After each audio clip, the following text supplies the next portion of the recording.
मैं apprentice JEE TRD. आज हम देखेंगे हमारे मारवाड़ डिपो में टार वैगन शेड में जो टार वैगन का मंथली मेंटेनेंस कैसे किया जाता है TI-MI 43 रिवीजन 2 के अनुसार। और ये सिखाया जा रहा है ओम प्रकाश सारंग जी, जोधपुर डिवीजन टेक्नीशियन उनके द्वारा।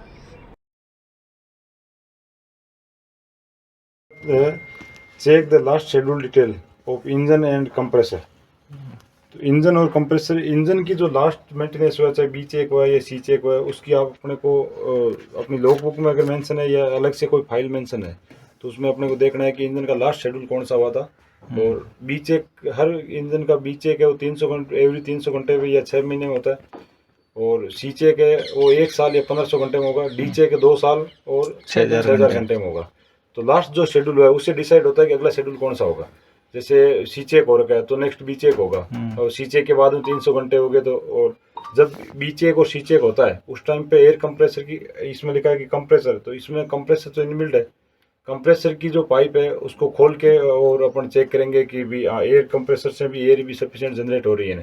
तो एयर कंप्रेसर और इंजन की जो जो शेड्यूल होता है जिस टाइम पे और फिर बीच में अगर कोई प्रॉब्लम आती है, एयर सफिशिएंट जनरेट नहीं करता है, जब अपना उसको कंप्रेसर को वापस दोबारा चेक करते हैं टाइमिंग के अकॉर्डिंग वो कंप्रेसर एयर जनरेट कर रहा है या नहीं कर रहा है। But check the previous engine, previous day, कल के दिन की, सबसे पहले कल के दिन की जो भी अपने आके टावर स्टार्ट करेंगे उससे पहले कल की क्या रिमार्क दे रखा है, किसी ने कोई फॉल्ट आया है, कोई एमसीबी बंद कर रखी है या कुछ रिमार्क डाल रखा है, सबसे पहले उस पर फोकस रहेगा कि अपने कल का जो रिमार्क है उसको देख के।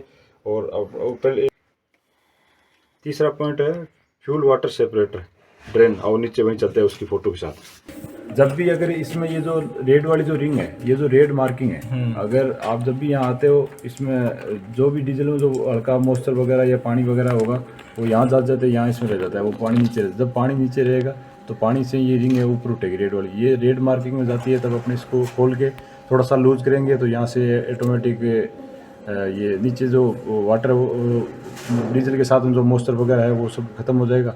और जैसे ही रिंग नीचे हो जाए उसके बाद उसको वापस टाइट कर दो। लीकेज नहीं होना चाहिए। अगर ये लीकेज रहेगा तो जिस टाइम पे एयर फ्यूल खींचेगा इंजन, उस टाइम पे यहाँ से एयर लेके एयर ले सकता है।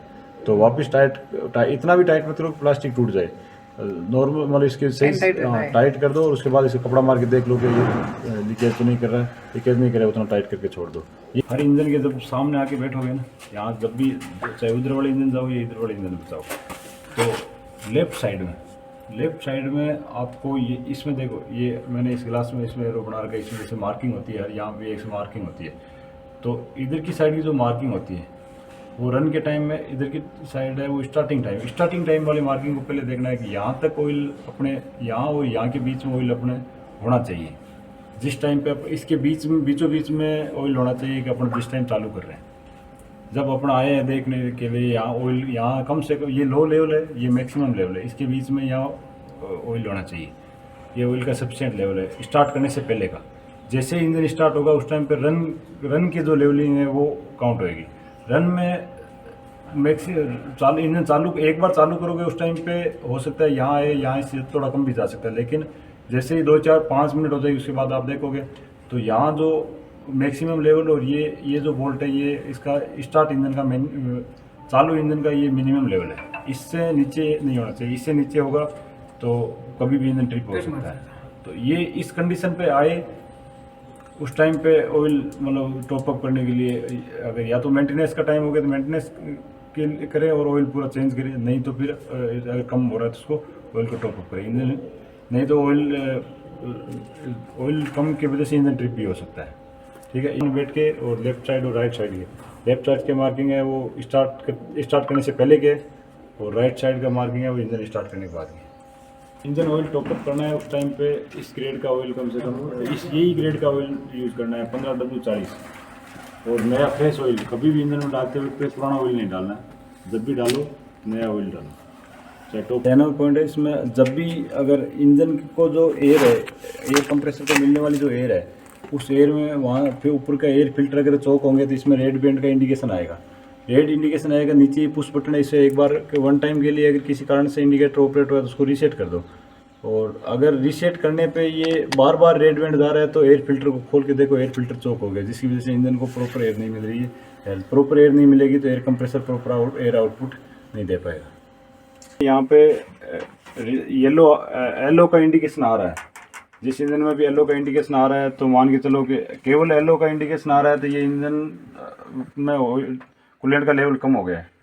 और जब भी अपन आते हैं तो उस टाइम पे एक बार चेक कर दो कहीं पे कूलेंट लीकेज तो नहीं हो रहा है। कूलेंट लीकेज हो रहा है तो उसको टाइट करके उसके बाद उसको टॉपअप करें, लीकेज नहीं है तो इसमें येलो का इंडिकेशन है तो इसमें कूलेंट कम हो गया। और येलो के साथ येलो है, अगर आपने इग्नोर कर दिया तो ये जैसे ही थोड़ी देर बाद में इधर एक ऐसा इंडिकेशन, ऐसा एक राइट साइड मोड़ आएगा, जैसे ही राइट साइड में इंडिकेशन आएगा येलो के साथ में उस टाइम पे इंजन ट्रिप हो जाएगा। और अगर पहले से ही आप आए और येलो का इंडिकेशन के साथ में ये राइट साइड का इंडिकेशन हो रखा है और ऑन हो रखा है तो इंजन ट्रिप का मैसेज आएगा और इंजन रेडी टू स्टार्ट में मांगा। तो कूलेंट जैसे ही टॉपअप करोगे आप तो येलो भी हट जाएगा और राइट का इंडिकेशन हट जाएगा, केवल ये लेफ्ट का इंडिकेशन है। ये इससे ये पता चलता है कि रिले वर्किंग भी है और इसमें कूलेंट भी नहीं है, कूलेंट भी इसमें सफिशिएंट है। के लिए कॉमन हाइड्रोलिक ये सेम रिले लगी हुई है, जैसे ये इंजन 1 के कूलेंट के लिए थी ऐसे ये हाइड्रोलिक के लिए कॉमन है। तो इसमें भी येलो का इंडिकेशन आएगा, येलो के बाद में राइट साइड का इंडिकेशन ऑन हो जाएगा। अगर राइट साइड का इंडिकेशन ऑन है तो दोनों इंजन ट्रिप दिखाएंगे और हाइड्रोलिक टॉपअप करना है। येलो आ गया तो भी हाइड्रोलिक टॉपअप करना है। और हाइड्रोलिक का लेवल वहाँ एक गेज लगा हुआ है जिसमें अपन जनरली देखते हैं तो उसमें हाइड्रोलिक है, लेकिन वो गेज नहीं, वो टेम्परेचर का है। फिर भी उसमें टैंक में जितना कम होता है उसका लेवल अपन ढक्कन खोल के भी देख लेते हैं कि हाँ हाइड्रोलिक ऑयल ज़्यादा कम तो नहीं है। अपन आएंगे 24 वोल्टेज की चालू करेंगे। कुछ गाड़ियाँ हैं जिनमें 24 वोल्टेज की का इंडिकेशन है ऑलरेडी पहले से डायरेक्ट सप्लाई दे रखी है। कईयों में जिनमें यहाँ स्विच ऑन करने के बाद 24 वोल्टेज की मीटर चालू होता है।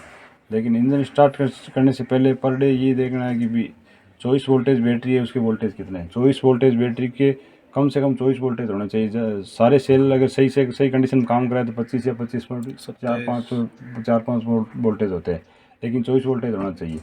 गाड़ी मिनिमम अगर बैटरी की कंडीशन एसपीजी वगैरह सब मेंटेन है तो 23 वोल्टेज या 22 वोल्टेज तक की क्रैंकिंग करके स्टार्ट है। अगर आपको वोल्टेज दिखाई दे रहा है और जैसे ही आप क्रैंकिंग कर रहे हो बाकी सब पैरामीटर सही है तो उस टाइम पे अगर वोल्टेज ज़्यादा ड्रॉप हो रहा है, आप देखना इस घड़ी में हलचल होती है जिस टाइम पे आप इंजन स्टार्ट करते हो, अगर वोल्टेज 16-17 से ज़्यादा डाउन जा रहा है तो उस कंडीशन में फिर बैटरी वो पूरा ताकत नहीं कर रही जिससे इंजन स्टार्ट नहीं हो पा रहा है। इसकी जैसे आप इसको रोटरी स्विच को ऑन करोगे इसमें 110 वोल्टेज का ये मीटर ऑन हो जाएगा। 110 वोल्टेज में 110 वोल्टेज की से अबव ही होते हैं, लेकिन 110 वोल्टेज तो कम से कम होना चाहिए। और मिनिमम ये 90 वोल्टेज तक भी एक बार के लिए सिस्टम वर्किंग हो जाएगा। और जैसे अपने इंजन स्टार्ट कर लेंगे वापस बैटरी चार्ज होनी शुरू हो जाएगी। ये जो ये जितनी भी लीड लग्स वगैरह जैसे इसमें ये सल्फेशन आ रखा है तो ये सब नहीं आना चाहिए। इसको शार्प करके और जेली लगा के जेली ग्रीस लगा के और इसके लिए कोई भी कनेक्शन वगैरह कुछ लूज नहीं आना चाहिए, लूज स्पार्किंग नहीं आना चाहिए, क्यों 24 वोल्टेज बैटरी की स्पार्किंग से फिर इंजन स्टार्ट नहीं होगा और स्टार्ट होगा तो फिर यहाँ स्पार्किंग करके और लग वगैरह केबल को जला देगा। पैरामीटर इंजन के सब सही आ रहे हैं। आइडल आरपीएम पे भी चलाएंगे, हाई नोच पे भी चला के सब नोच पे ऊपर नोच पे आरपीएम सारे चेक करेंगे कि दोनों इंजन के आरपीएम बराबर आ रहे हैं। और 5-10 का वेरिएशन चल सकता है लेकिन किसी में ज़्यादा डिफरेंस तो नहीं आ रहा है। तो ये 30 मिनट तक पर उस दिन इंजन चला के उसको सारे जितने भी इंडिकेशन है सारे भी टेम्परेचर गेज वगैरह इनके सब सब चेक करेंगे। सब सारा मंथली मेंटेनेंस में ये सब सारा एक बार में सारा चेक हो जाता है कि सारे पैरामीटर सही काम कर रहे हैं। अच्छा, तीनों गेज आ गए और ये अपना आरपीएम आ गया हर नोच पे। Check the gauge the indicator of the engine speedometer lube oil temperature जितने भी जैसे वाटर टेम्परेचर हुआ, ऑयल का प्रेशर हुआ, ये किसी में भी आप जब इंजन स्टार्ट करते हैं उस टाइम पे येलो या रेड में तो नहीं जा रहा है, ग्रीन जोन में रहना चाहिए। इंजन स्टार्ट करने ऑयल का प्रेशर भी होना चाहिए, ऑयल का टेम्परेचर भी है वो 45 लगभग 45 इस पे 75 के आसपास ही रहता है, 75 ज़्यादा वो नहीं जाता है। लेकिन ये येलो पे जा रहा है तो मतलब ऑयल का टेम्परेचर सही से ऑयल कूलिंग नहीं हो रहा है, तो या तो ऑयल कूलर में कुछ प्रॉब्लम है या उसकी मतलब जो कूलेंट का जो सर्कुलेशन है वो प्रॉपर नहीं हो रहा है, तो या कोई सेफ्टी वर्क नहीं कर रही है। तो वो इसका इन तीनों गेज का पैरामीटर है उसको चेक करना है। जैसे वाटर टेम्परेचर है, वाटर टेम्परेचर 75 या 95 से अबव नहीं जाना चाहिए। वैसे ना जनरली जब इंजन सही काम करता है और थर्मोस्टेट वगैरह सारे सही काम करते हैं तो उस टाइम पे 80 से अबव टेम्परेचर नहीं जाते हैं। अगर 90 जाता है तो 90 पे एक SCWT का इंडिकेशन डिस्प्ले पे क्रिएट होगा, और ना जैसे 95 से अबव जाएगा 96 चला जाएगा तो इंजन में एक्साइटेशन ट्रिप चला जाएगा। तो आपके पास में SCWT का जैसे इंडिकेशन जाता है तो इससे जिससे ये पता अगर कभी भी जैसे महीने में एक बार जाता है तो उस दिन 30 मिनट तक कंटिन्यू चला के चेक करो कि ये क्या समस्या खड़ी में दोबारा कोई आती है क्या। सारी सेफ्टियाँ वगैरह ये इसके टेम्परेचर वगैरह इसके रिकॉर्ड रखो भी आइडली 30 मिनट चलाया उसमें ये टेम्परेचर इसका ये टेम्परेचर आया, ऑयल का प्रेशर इतना रहा, ऑयल का प्रेशर जनरली 40 से 45 पीछे इतना ही रहता है और इसका भी टेम्परेचर है वो 75 और 80 के बीच में रहता है। तो इसके आरपीएम मीटर के और इनके रीडिंग नोट करो कि क्या जितने मिनट आपने इंजन चलाया क्या इसमें रीडिंग बढ़ रही है नहीं बढ़ रही है, मीटर ख़राब तो नहीं है। Wiring should not be clean. Engine बंद करने ऑयल के सारे प्रेशर इंडिकेटर वगैरह सब सारे ड्राइवर केबिन में वो सारे सब चेक कर लिए, फ्यूल के इंडिकेटर वगैरह सारे चेक कर लिए, फ्यूल गेज दोनों साइड के जो गेज लगे वो भी कोई फ्यूल गेज लीकेज नहीं होना चाहिए, फ्यूल के टैंक की आउटलेट की पाइपें वगैरह कोई वहाँ से भी कोई वाल्व वगैरह से लीकेज नहीं होना चाहिए। उसके बाद में इंजन को बंद करने के बाद में एक बार इंजन को कहीं भी ऑयल आ रखा है तो उसको साफ कर दो ताकि जब आप आओगे दोबारा दूसरे दिन देखोगे तो पता चल जाएगा कि यहाँ ऑयल लीकेज है। अगर इंजन स्टार्ट करते वक्त या पहले कोई अपना काम करते हो कहीं भी ऑयल या कोई लीकेज लगा है तो उसको साफ कर दो ताकि जब भी कोई नया लीकेज होगा तो वहाँ पर दोबारा अगर लीकेज आ रहा है तो इसका मतलब लीकेज बंद नहीं हुआ। आपने कोई भी टाइटनेस करी तो उसको एक बार साफ़ कर दो कपड़े से।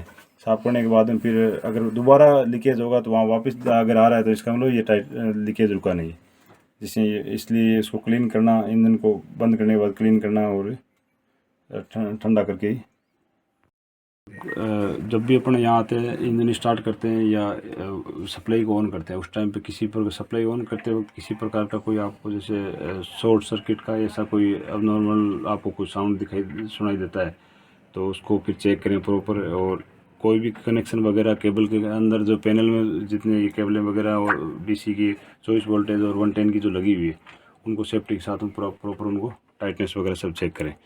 और part equipment isolating and record, अगर आपको लॉग बुक में देखना है कोई भी पार्ट आपने पहले आइसोलेट कर रखा है या लॉग बुक में चेक करना है कि इसको रिकॉर्ड के भी इसको बाईपास कर रखा है, ये सब सारे चेक करना है। कोई भी सेफ्टी आपने बाईपास कर रखी है तो पर्टिकुलर उसको देखना है कि क्यों सेफ्टी बाईपास कर रखी थी और उस सेफ्टी में क्या प्रॉब्लम है, उसको वापस रिपेयर जो भी आइटम है उसको रिपेयर करना है या रिप्लेस करके वापस सेफ्टी को वर्क करें। इसका ये पूरा जो एरिया ये पूरा क्लीन रहना चाहिए। यहाँ पे किसी भी प्रकार का जैसे ऑपरेशन में बाधित वाले ऐसा कोई भी आइटम नहीं होना चाहिए और पूरा साफ़ सुथरा कपड़ा मार के और पूरा क्लीन रखना चाहिए। और कोई भी ड्राइवर डेस्क के नट बोल्ट वगैरह कहीं भी कोई लूज होते हैं जैसे टीसीएस के या मीटर के इनके या कोई भी लूजनेस है तो वो सारी सब टाइट करें। पहले इसका गेज का बता देता हूँ। एफिक में 6 से 7 kg का प्रेशर, एफिम का जो प्रेशर है वो 6 से 7 kg का प्रेशर गाड़ी चालू करने के बाद 5 से 7 मिनट बाद में 6 से 7 kg का प्रेशर जनरेट होना चाहिए। और बीपी 5 kg का है, बीपी 5 से 0.1 प्लस या माइनस हो सकता है, लेकिन 5 का जहाँ एरो मार्क कर रखा है, रेड मार्क कर रखा है, इससे +1 या प्लस .1 माइनस या प्लस हो सकता है। इससे ज़्यादा ना तो बीपी ज़्यादा रहे ना बीपी कम। अगर बीपी कम रहेगा तो बीपी का जो प्रेशर स्विच है उससे कंटिन्यूटी नहीं बनेगी और उससे एक्साइटेशन नहीं आएगा। और बीसी है, बीसी 1.6 है मैक्सिमम है, 1.6 से ज़्यादा अबव नहीं हो। 1.5 है फिक्स पैरामीटर है, उससे 0.1 प्लस या माइनस हो सकता है। तो इसमें 0.1 प्लस के अकॉर्डिंग पहले से ही एक हर गेज में रेड मार्क का रेड रहता है, 1.6 में रेड मार्क रहता है, ये मैक्सिमम है। बीसी से ज़्यादा नहीं हो, अगर इससे ज़्यादा है तो वहाँ से जो लिमिटिंग स्विच है उससे इसको कंट्रोल करें। और SN9 है, SN9 पूरा फुली स्मूथली वर्क कर रहा है। SN9 का जो टाइमिंग होता है वो खड़ी गाड़ी में आप SN9 से गुटके लगा के और इंजन का पूरा प्रेशर मेंटेन है तो जैसे SN9 अप्लाई किया तो 1.6 मैक्सिमम जाना चाहिए। जैसे आप SN9 को रिलीज़ करते हो तो जैसे जितना आप रिलीज़ करते हो उतना उसके अकॉर्डिंग BC का प्रेशर गिरना चाहिए। और BC फुली है वो SN9 का BC करीबन 12 से 15 सेकंड के अंदर फुली रिलीज़ हो जाना चाहिए। और जब अप्लाई करते हैं तो 6 से 8 सेकंड में मैक्सिमम अप्लाई हो जाना चाहिए। और SN9 में जितना SN9 को जितनी रिक्वायरमेंट है उतनी रिक्वायरमेंट पे BC का प्रेशर कंट्रोल होना चाहिए। वो मेरी गाड़ी में नहीं हो रहा।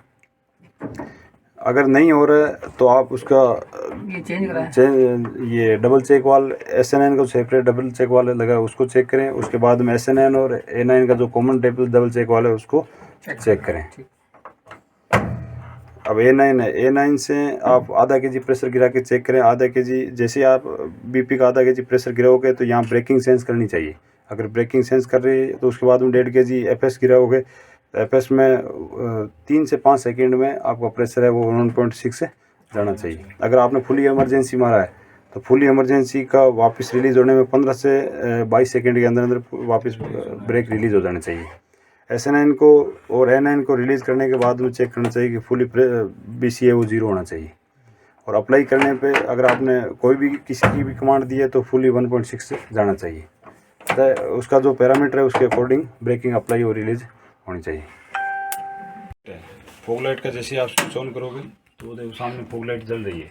अगर नहीं जल रही है फॉग लाइट तो यहाँ पहले तो यहाँ से इसको खोल के यहाँ पीछे इसकी सप्लाई चेक करोगे क्या सप्लाई आ रही है नहीं आ रही। अगर सप्लाई आ रही है, यहाँ सप्लाई आ रही है तो स्विच की इनकमिंग चेक करोगे, इनकमिंग से आउटगोइंग चेक करोगे। अगर स्विच ऑन करने पर आउटगोइंग जा रही है तो उसका मतलब यहाँ से पीछे तो सप्लाई प्रॉपर है। अगर इसकी इनकमिंग नहीं आ रही है तो समस्या आगे नहीं, समस्या पीछे है।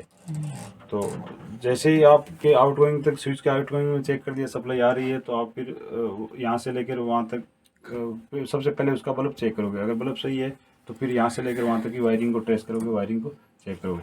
अगर इसको चालू करने से कहीं पे भी कोई अर्थ फॉल्ट आ रहा है तो इसका मतलब यहाँ से लेकर इसका वायर है वो कहीं ना कहीं बॉडी अर्थ हो रहा है। लाइट है फ्लैश लाइट की आप जैसे कमांड दोगे तो फ्लैशर लाइट है वो वर्किंग होनी चाहिए। फ्लैशर लाइट जैसे वर्किंग होगी तो यहाँ पे इसका ये शीशा इसको ये सब हटा देना चाहिए ये शीशा। तो ये फ्लैशर लाइट की में यहाँ स्टैंड बाई स्विच भी लगा है और इंडिकेशन लगा होता है। जैसे फ्लैशर लाइट है, फ्लैशर लाइट इमरजेंसी के अकॉर्डिंग ये वर्किंग रहनी चाहिए। और जैसे फ्लैशर लाइट में होता है कि यहाँ से आप कमांड दोगे तो उल्टी रिटर्न सप्लाई फ्लैशर लाइट के इसकी ओर जाती है और यहाँ से फिर वापस उसकी ओर जाती है। तो लाइट की स्विच को चेक करें, स्विच ख़राब है तो स्विच को बदलें और अगर स्विच सही है तो उसके बाद जो भी लाइट ख़राब है या इसका कन्वर्टर ख़राब है उसको बदलें या रिपेयर करें। उसमें भी स्टैंड बाई भी लगा होता है, उसके अंदर 2 ऐसे फ्यूज भी लगे होते हैं। ग्लास फ्यूज होता है, ग्लास फ्यूज उड़ गया तो उसको प्रॉपर चेक करें अगर इसकी कोई समस्या आती है। Search light search light working कर रही है और सेम यही प्रोसेस है। अगर सर्च लाइट नहीं काम कर रही है तो उसका भी ऐसे इनकम स्विच तक की इनकमिंग चेक करें, आउटगोइंग चेक करें।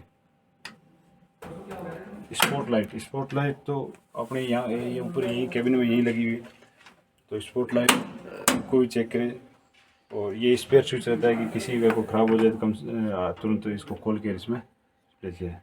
टेल लाइट जैसे इसका ये स्विच खराब है तो ये जो स्विच ख़राब है तो अब इसकी वजह से अगर टेल लाइट नहीं चल रही है या ऑन हो गया ऑफ नहीं हो रहा है तो इसको खोल के या तो स्विच को कर सकते हो तो इसको रिपेयर करें। अगर स्विच का पीछे का पार्ट रिपेयर करने से रिपेयर नहीं होता तो स्विच को रिप्लेस करें।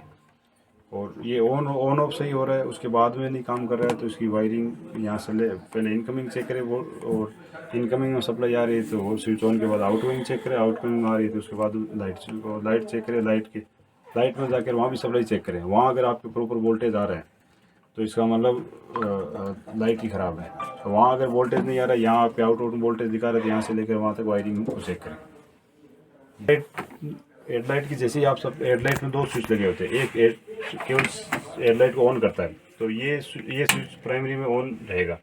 जैसे ये ऑन होगा तो इन दोनों ये ऑफ कंडीशन में भी काम करता है, ऑन कंडीशन इधर स्विच कर रहा हूँ। ये स्विच पहले ऑन होना चाहिए। ये स्विच ऑन होएगा तो कन्वर्टर को सप्लाई चली जाएगी। हेडलाइट के जो DC to DC कन्वर्टर लगा है यहाँ पर पैनल में उसमें सप्लाई जाएगी, उस सप्लाई से ये ऑन हो जाएगा। ये उसके बाद में ये स्विच किसी एक डायरेक्शन में एनी टाइम काम करता है। ये इसमें 2 वे स्विच लगा होता है। हर एक का स्विच नॉर्मल नहीं है, ये सिंगल स्विच है तो ये 2 वे स्विच है। ये 2 डायरेक्शन में काम दोनों डायरेक्शन में स्विच काम करता है। तो डिम और बीम दोनों के लिए काम करता है तो ये किसी एक डायरेक्शन में काम करता रहेगा। लेकिन ये सीधा आपने अगर ये हेडलाइट का ये दबा दिया तो काम नहीं करेगा। इसके साथ में ये बटन स्विच ऑन रहना चाहिए।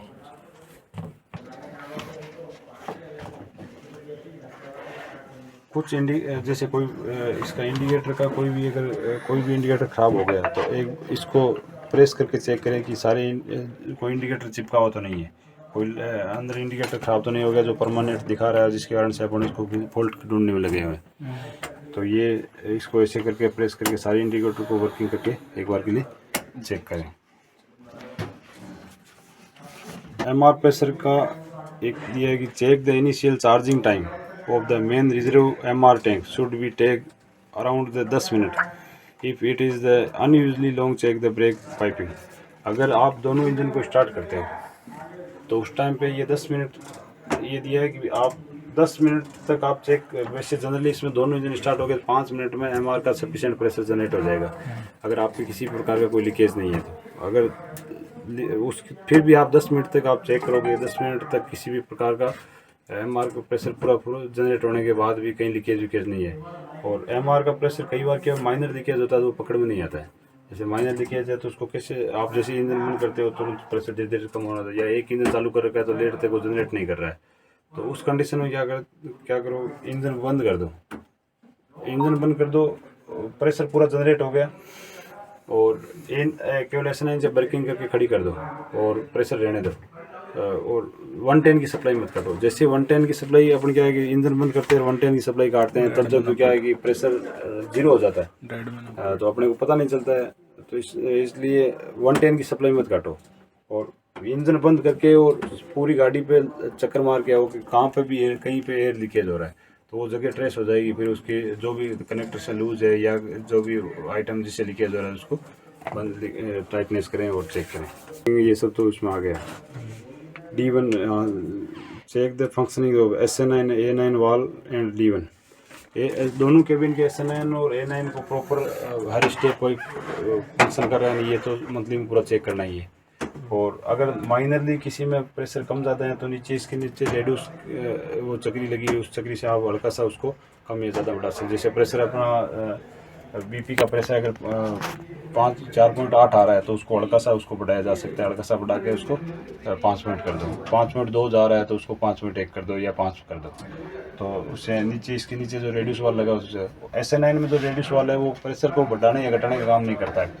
SN9 के नीचे जो प्रेशर वो लगा हुआ है वो इसके जो ब्रेकिंग जो BC का जो प्रेशर है उसके लिए कंट्रोल करता है कि आप SN9 जब अप्लाई करोगे ना उस टाइम पे एकदम से अगर आपने फुली कर रखा है तो थोड़ा सा अप्लाई करते ही 1.5 kg चला जाएगा। नहीं तो उसको इस तरह से सेटिंग कर रखते हैं अपने कि जितना SN9 को अपन दबाएंगे आधा kg ब्रेकिंग करनी 1 kg जितनी रिक्वायरमेंट से प्रेस अपने को स्पीड तोड़नी है उसके अकॉर्डिंग अपन उसको सेट करके रखते हैं। लेकिन उसका उद्देश्य ये रहता है कि रिलीज करने पे फुली रिलीज होना चाहिए, 0 हो जाना चाहिए और फुली अप्लाई करने पे 1.6 चला जाना चाहिए। उसके बीच की अपन सेटिंग को सेट करके रखते हैं कि अपने को अगर हाफ कम प्रेशर स्पीड कम तोड़नी है तो अपन उसको हाफ ब्रेकिंग करें, या जैसे गाड़ी की स्पीड बढ़ रही है ज़्यादा जा रही है आगे ढलान आ गया तो अपन उसको थोड़ी ब्रेकिंग करके और नॉर्मल वापस अपनी स्पीड लिमिट में ले आते हैं। D1 का जो पॉइंट है D1 ऑटो ट्रेन वाल है। जो ऑटो ट्रेन वाल है वो 3 ऑटो ट्रेन वाल लगे हैं। अभी नीचे चल के तीनों का एक MR टैंक के नीचे लगा हुआ है, दोनों इंजन के लिए आफ्टर कूलर के पास लगा हुआ है। 3 अपना पूरा इंजन स्टार्ट करके प्रेशर आने के बाद में वाइपर को जैसे अपन यहाँ से ऑन करेंगे तो ये वाइपर ऑन होना चाहिए। ऑन होने के बाद में भी इस वाइपर में यहाँ एक कंट्रोल स्विच लगा हुआ है जिससे अपन इसको कम या ज़्यादा कर सकते हैं। और उसके बाद में एक्स्ट्रा ये हैंडल लगा हुआ है। अगर वाइपर में यहाँ आपने चालू किया और कोई सप्लाई नहीं आ रही आप इस पाइप को जिसने मंथली करें उसमें इसको निकाल के चेक कर सकते हो। जैसे कि यहाँ इसको जैसे चलाया और यहाँ प्रेशर नहीं आया, प्रेशर आ रहा है मतलब मोटर में खराबी है। अगर प्रेशर नहीं आ रहा है तो यहाँ रेगुलेटर तक प्रेशर चेक करेंगे, रेगुलेटर में प्रेशर नहीं आ रहा है तो यहाँ नीचे कोक लगी हुई कोक चेक करेंगे कि वहाँ प्रेशर जा रहा है नहीं जा रहा है। अगर मान के चलो कोई पाइप टूट गई रास्ते में तो ये कंटिन्यू लीकेज कर रहा है तो उस टाइम पे पहले तो अपने पास कंट्रोलिंग ये है, नहीं तो इसके नीचे कोक लगी कोक बंद कर दो दोनों की वजह से। और मान के चलो कि इसमें आपको मोटर ख़राब हो गई और बाकी तो लीकेज तो नहीं है, लेकिन उसके बाद अगर अपने इसके लिए अपन मैनुअली ये वाला भी लगे होना चाहिए ताकि इमरजेंसी में इसे कार्य किया जा सके। ये भी यहाँ से पूरा टाइटनेस होना चाहिए कि जिससे कि ये इमरजेंसी में बारिश आ रही है और मोटर नहीं काम कर रही है तो इसे पावर से वर्क किया जा सके। और 2 ALP साइड में और लगा था एक वो ये इलेक्ट्रिकल हॉर्न होता है, ये केवल न्यूमेटिकल है, ये इलेक्ट्रिकल नहीं है, केवल प्रेशर से चलेगा। वो प्रेशर के साथ में इलेक्ट्रिकल सप्लाई ऑन रहेगी जब चलेगा। दूसरा दो ही ड्राइवर के पास होते हैं, एक फुट ऑपरेट हॉर्न है और एक हैंड ऑपरेट हॉर्न है। ड्राइवर के पास भी एक फुट ऑपरेट हॉर्न, नीचे वाला जो हॉर्न है वो किसी में न्यूमेटिक केवल न्यूमेटिकल है, किसी में न्यूमेटिकल है और इलेक्ट्रिकल दोनों सिस्टम वाला लगा हुआ है। ये इसको कई बार हॉर्न समझ के और इसको दबा देते, लेकिन ये गाड़ी का इमरजेंसी स्विच चाहिए। इमरजेंसी है, इससे इमरजेंसी में प्रेशर ड्रॉप होगा, ब्रेकिंग होगी और इमरजेंसी ट्रैक्शन कट ऑफ चला जाएगा। इसलिए कई बार क्या होता है कि इसमें नीचे का या तो स्विच खराब होता है या कनेक्शन निकल जाता है। तो इसको भी अगर ऐसी कोई समस्या आती है, इसको खोल के और चेक वापस प्रॉपर कनेक्शन लगाएं। और ये कई बार इसके साथ घूमने लग जाता है, जैसे ये क्रिएट होगा तो ऐसा इंडिकेशन क्रिएट करेगा। तो अगर ये इंडिकेशन आता है तो ऐसे 5 इमरजेंसी ट्रैक्शन कट ऑफ लगे हुए, एक दोनों केबिन में ड्राइवर के पास में ऐसे लगे हुए, उसके बाद में 3 छत के ऊपर लगे हुए। जो छत के ऊपर इमरजेंसी ट्रैक्शन कट ऑफ लगे हुए, वो इमरजेंसी ट्रैक्शन कट ऑफ केवल इस केब 1 की ऑन करो। केब 1 का ट्रैक्शन कंट्रोल ऑन करने पे छत वाले इमरजेंसी काम करते हैं, क्योंकि केब 1 की साइड से जब काम करते हैं उसी टाइम काम करते हैं। केब 2 से छत के ऊपर लगे हुए तीनों इमरजेंसी काम नहीं करते। इमरजेंसी का सर्किट ऐसा होता है कि अगर इनमें से किसी में से एक दबे या पाँचों दबे, जब तक एक दबा रहेगा तो भी इंडिकेशन आता रहेगा। तो जो भी अगर जिसको भी प्रेस कर रखा है सारे रिलीज़ नहीं होंगे जब तक ये इंडिकेशन नहीं हटेगा, ना तो प्रेशर जो लीकेज हो रहा है वो रुकेगा और ना इंजन का एक्साइटेशन आएगा। कैब नंबर 2 से चलती रहेगी। केब 2 से गाड़ी चलती रहेगी, लेकिन केब 2 से केवल छत वाले ऑपरेट है तो चलती रहेगी। अगर हाँ, ये वाले ऑपरेट है तो केब 2 से नहीं चलेगी।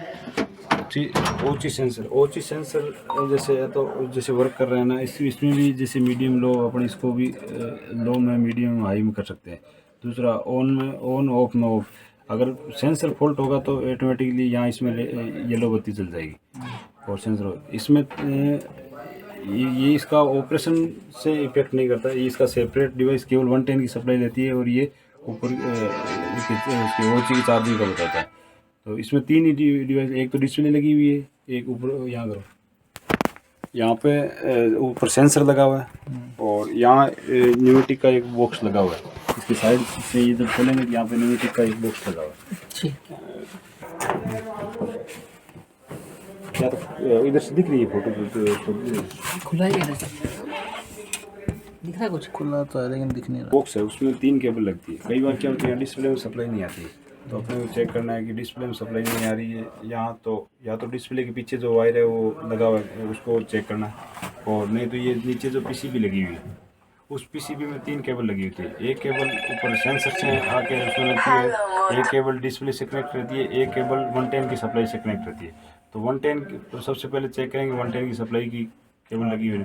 केबल लगी हुई है तो उस केबल में सप्लाई आ रही है। उसके बाद में केबल में सप्लाई आ रही है तो डिस्प्ले से फिर इसकी केबल को चेक करेंगे, इसमें सप्लाई आ रही है। उसके बाद इसमें सप्लाई आने के बाद में अगर इंडिकेटर येलो का इंडिकेटर आ रहा है तो अपने ऊपर का सेंसर की केबल को चेक करेंगे, यहाँ भी सेंसर में केबल तो नहीं निकली हुई। लोड एमीटर दोनों केबिन में 2 लोड एमीटर लगे हुए हैं। लोड एमीटर में 1 नंबर मोटर और 3 नंबर मोटर के कनेक्शन होते हैं, 1 नंबर और 2 नंबर मोटर के। एक इंजन से 1 और 3 चलती है, एक इंजन से 2 और 4 चलती है। तो यहाँ पर्टिकुलर एक मोटर के ही कनेक्शन आते हैं। कई बार क्या होता है कि जैसे मान के चलो 1 नंबर मोटर में कोई फॉल्ट आ रखा है, उस मोटर को अपन ने आइसोलेट कर रखा है, तो ये यहाँ पे अपन ने इधर एक्साइटेशन तो दिखा रहा है क्योंकि 2 नंबर मोटर एक्साइटेशन ले रही है, 3 नंबर ले रही है, 4 नंबर ले रही है, वो तीनों ले रही है। डिस्प्ले भी दिखा रहा है लेकिन यहाँ एम्पेयर नहीं दे रहा है। उस कंडीशन में 2 नंबर इंजन स्टार्ट है तो 2 नंबर सेलेक्ट कर दो, 2 नंबर एम्पेयर दिखाता रहेगा। ये पर्टिकुलर एम्पेयर केवल एक ही मोटर का एम्पेयर दिखाएगा। और अगर 1 और 2 दोनों मोटर बंद है तो 3 और 4 से कुछ नहीं दिखाएगा। 3 और 4 से ये एम्पेयर मीटर काम नहीं करेगा, आपको केवल यहाँ एक्साइटेशन आएगा और गाड़ी वर्क करेगी। तो ये स्विच कई बार क्या हो, ये स्विच यहाँ से लूज हो जाता है या भी इसके पीछे वायर निकल जाता है, जैसे आप सेलेक्ट कर रहे हो तो वो सेलेक्ट नहीं हो रहा है। और या इसके एम्पेयर मीटर के पीछे से कनेक्शन कोई लग वगैरह लूज तो नहीं है या कोई वायर जला हुआ तो नहीं है, वो सब इसको खोल के और मंथली में एक बार चेक कर ले। उसके बाद अगर समस्या नहीं आती है तो उसको हर महीने खोलने की जरूरत नहीं होती। प्रॉपर इसको स्विच से और एम्पेयर लेके चेक कर लो प्रॉपर काम कर रहा है। मंथली मेंटेनेंस में वैसे तो अब डेली अब सर्दियों में चेक करें चालू करेंगे, लेकिन मंथली में चेक करोगे उस टाइम पे इंजन चालू करके इसकी एमसीबी ऑन करोगे। ठीक है, ऑन कर दिया, ऑन करने के बाद में आप जैसे हीटर के लिए ऑन किया तो हीटर के साथ में ब्लोअर भी चलेगा और हीटर दोनों चलेगा। केवल ब्लोअर चल रहा है जिसको इस डायरेक्शन में लो। अब हो क्या रहा है कि जो अब अभी ये 25 के टेम्परेचर में सेट है, तो 25 का टेम्परेचर ऑलरेडी है अभी। 25 के टेम्परेचर ये अभी देखो फॉल्ट का इंडिकेशन आ रहा है, तो इसमें फॉल्ट है। 25 के टेम्परेचर में जैसे ही 25 घटेगा नहीं, ये फिक्स सेट कर रखा है। 25 भी का करें, 25 से कम टेम्परेचर होगा जब तक ये चलता रहेगा। जैसे 15 टेम्परेचर 16 है तब तक चलता रहेगा। ये 25 सेट है, ये से ऊपर यहाँ 25 आएगा, आते के साथ ये ऑटोमेटिक ट्रिप कर लेगा। वो भी ऐसे है ना, सर्दियों में भी ट्रिप होता है हमारा। तो सर्दियों में इस केबिन का जो टेम्परेचर है वो अगर 18 रहेगा चलेगा, 13 रहेगा चलेगा, लेकिन वो जब भी आप चालू करके छोड़ दोगे तो यहाँ इसके आस पास का जो टेम्परेचर है वो जैसे जैसे बढ़ता 25 पहुँचते के साथ ही ये जो सेंसर लगा हुआ है यहाँ 25 इसके पास में 25 का टेम्परेचर पहुँचते ही ये ऑटोमेटिक ट्रिप करा देगा। और अगर सेंसर खराब हो गया तो फिर तो ट्रिप करेगा। सेंसर खराब हो गया तो फिर इसको मेंटेनेंस करो, जो भी प्रॉब्लम है। जैसे इसमें देखो ये अभी फॉल्ट का इंडिकेशन क्रिएट होने कर रहा है। अभी अपन इसको 1 मिनट रुको, अपन तापमान 29 है, अपन इसको ज़बरदस्ती 25 में चालू कर रहे हैं तो ये तो ट्रिप ही होगा बार बार। अभी करंट टेम्परेचर 29 का है तो 25 पे इसको 25 पे सेट है, 25 से कम रहेगा जब ये चलेगा, 25 होते ही ट्रिप हो जाएगा। 25 से अबव है तो चलेगा नहीं है, क्योंकि इसको चलने के लिए ये टेम्परेचर जरूरी है। सेंसर काम कर रहा है इसका, ये कुछ तो होना चाहिए सेट करना है सिस्टम इसका। नहीं वो बढ़ाए इसकी सेटिंग क्यों बढ़ाएंगे? 25 से अबव क्यों करेंगे? 25 से ऊपर हीटिंग की जरूरत नहीं क्या है?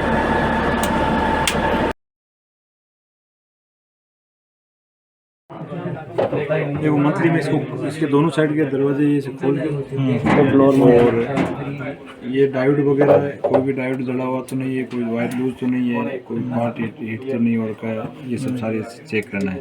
इसमें भी जैसे ये कॉन्टैक्टर वगैरह है, इनके भी कोई नट बोल्ट वगैरह लूज तो नहीं है, ये कॉन्टैक्टर काम करते हैं जब वर्किंग करते हैं उस टाइम पे।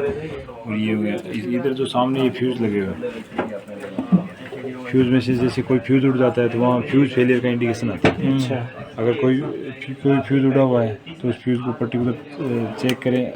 क्या होता है इसमें 3 सीरीज़ होती है। अच्छा, तो हर एक 3 फ्यूज़ उसमें ये होता है कि 3 फ्यूज़ उड़ जाते हैं जब तक ये चलता रहता है, लेकिन ऐसा नहीं किसी एक के 2 उड़ जाए या एक के 3 उड़ जाए तो नहीं चलेगा।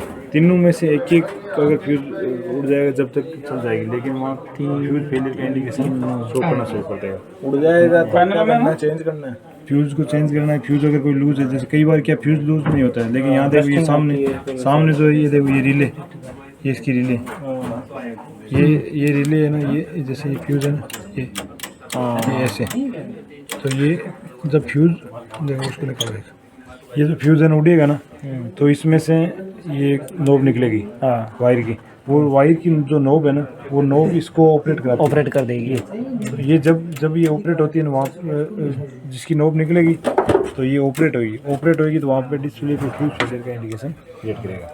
तो ऐसे देखो किसी में मतलब रिले या तो कोई रिले होल्ड तो नहीं हो रही, इसमें सब जितने फ्यूज दबाएंगे सर, हाँ दबाएंगे, कोई फ्यूज लूज तो नहीं है और कोई भी रिले स्टिक तो नहीं हो रखी है। रिले चेक करनी है या इसकी साफ़ सफाई करनी है, जैसे इसमें पूरे में डस्ट जमी हुई है, जैसे कोई वायर लूज है या फ्यूज़ कोई उड़ा हुआ है, फ्यूज़ चेंज करना है, ये सब मंथली में चेक करना है। उधर जो इसमें क्या पैक है, बाकी वो रुतोंसा का जो है उसमें कैपेसिटर लगे हुए हैं, तो कोई कैपेसिटर का वायर लूज तो नहीं है, और उसके कैपेसिटर के वायर को जब टाइट करते हैं तो पूरा सावधानी से टाइट करना, क्योंकि कैपेसिटर चार्ज रहते हैं, तो कैपेसिटर को सप्लाई काटने के बाद भी करंट तो रहता है ना उसका, कैपेसिटर में करंट रहता है, तो उसको सावधानी के साथ में टाइटनेस चेक करते हैं, और ब्लोअर से हल्की ब्लोअर से हवा मार के इसको साफ कर दो। कोई भी अगर स्पार्किंग हो रखा है या कोई डायोड जला हुआ है या कोई कैपेसिटर जला हुआ है तो आपको ये पता चल जाएगा कि इसमें किसी एक के जलने से ये खड़ा नहीं होता है, इसलिए अपने को पता नहीं चलता है। तो ये ज़्यादा नुकसान है, उसके लिए अपन मंथली में जब चेक करेंगे तो अपने को कोई भी जला हुआ है, कोई लूज है, ये सब पता चल जाएगा। रेक्टिफायर फुल फैन फेलियर का जब इंडिकेशन आता है तो इसमें जो कार्बन ब्रूस ये मोटर नहीं चलेगी जब भी इंडिकेशन आएगा। कई बार क्या ये मोटर चलती रहती है फिर भी इंडिकेशन आता है, तो उस टाइम पे ये एयर फ्लो रिले इसको खोल के इसकी सेटिंग को कम ज़्यादा करें और रिले को इसको भी खोल के इसमें जो डस्ट वगैरह है साफ करें। इसमें जो फैन लगा हुआ है उस फैन में भी इसमें भी एयर ब्लोर उसे ब्लोर से हवा मार के और इसको साफ करें कि कार्बन वगैरह जमे होते हैं या एयर जब पंखा चलता है तो बहुत सारी डस्ट इसमें जम जाती है, उसको साफ करें। इसके कनेक्शन वगैरह सारे सब चेक करने होते हैं। इसके खुद की माउंटिंग बोर्ड प्लस में इसकी जो अर्थिंग लगी हुई है, अर्थिंग की जो स्ट्रिप लगी है इसको मंथली चेक करें। कोई भी अर्थिंग हटी हुई नहीं होनी चाहिए, अर्थिंग प्रॉपर लगी हुई है, कोई अर्थिंग के स्टैंड टूटे हुए तो नहीं है। और साफ़ सफाई अभी जैसे इसको पूरे को इसको साफ करने की जरूरत है। मंथली में पूरा कपड़ा मार के पूरे को साफ डायोड लगे हुए और कैपेसिटर जो अपने